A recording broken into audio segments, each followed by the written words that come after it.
Alcyone fears for her husband Ceyx, who has to go on a journey.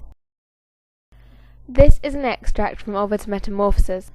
The title is referring to Alcyone, who had a foreboding that her husband would die at sea when he was travelling to consult the oracle of Apollo. Ceyx does drown, unbeknown to Alcyone, and Juno sends Iris to her in a dream to tell her that Ceyx is dead. Alcyone finds his body on the shore.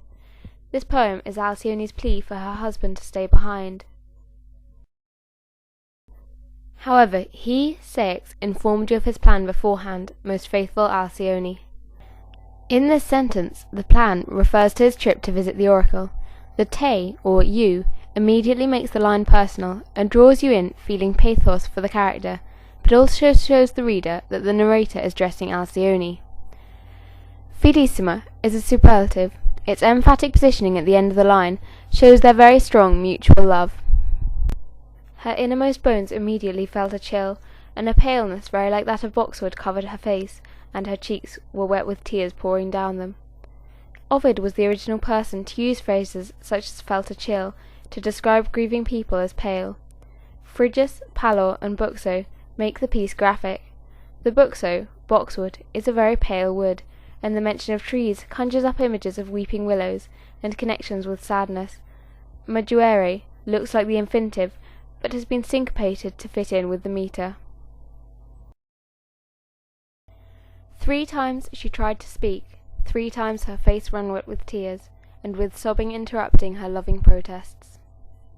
The repetition of ter had powerful implications in the Roman times, as it was considered a special and lucky number.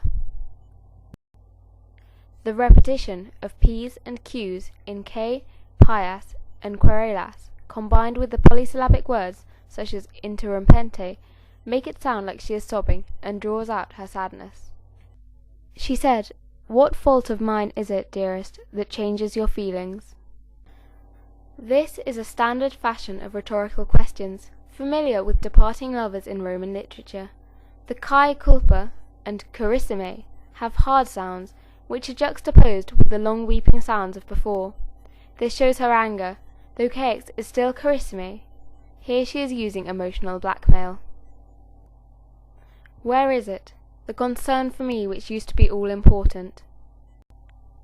Again, we are confronted with short, hard sounds in cura and quae.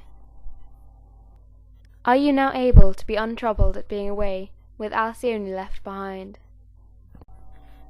The triple repetition of iam is again significant, and suggests that it is only now that she has found out he is leaving that it's a shock for her.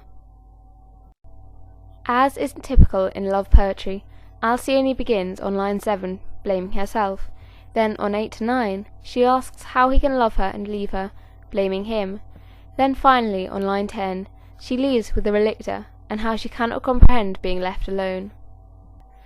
Are you now happy with long journeys, and am I now more dear to you when absent? She is here left with absence, the last word, and the distraught image that he loves her more when she's away. The waves terrify me, and the grim thought of the sea. The Tarrant and the Tristis Imago make this image more vivid. It shows how she can really see the danger her husband is in, due to her premonition. And recently I saw shattered wooden beams on the shore, and often on tombs I have read names without a body. Here she is describing what she has seen in her foreboding. She has seen the wreckage of a ship, and has seen the tombs of sailors who have died at sea and their bodies have never been found. This idea would have been even more scary to a Roman, as ships sank on a daily basis. But if your purpose cannot be swayed by any prayers, dear husband, and you are absolutely determined to go, take me too at the same time. On line 14, she begins to make her appeal to him, and the line becomes disjointed, as though she is distraught and finding it hard to formulate a sentence because she is so upset. The alliteration of care and coniunx emphasizes how much she loves him. The quoque and simul are not both needed, and their presence is very emphatic at increasing the pathos we feel towards the character. This is also increased by the line starting with tolle me and ending with una, which means together. At least we will be tossed about together. Iactibimus is the passive form and the we form.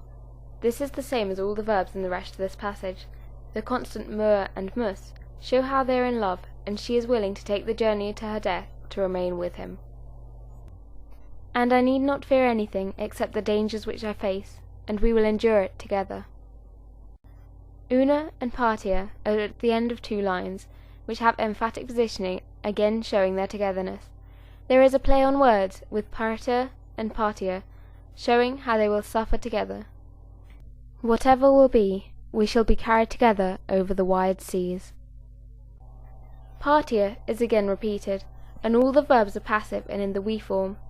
The fact the words are passive shows the power of the sea and how it can overcome their love. Alcyone's direct speech throughout helps maximize the pathos and heightens her appeal with sounds and wordplay. Alcyone always wants to be together with him, so at the end of the poem, though not in this extract, when Alcyone rushes into the sea, upon finding Ceyx's body she is turned into a bird, and Ceyx is brought back to life, and like her becomes this bird, so they can sit on the calm seas and be carried together over forever. Ovid's poem is not a love poem as such, but the passage has several echoes of love poetry. The separation of lovers, the tears, the pallor, the blame and the reproach, resulting in pathos for the lovers.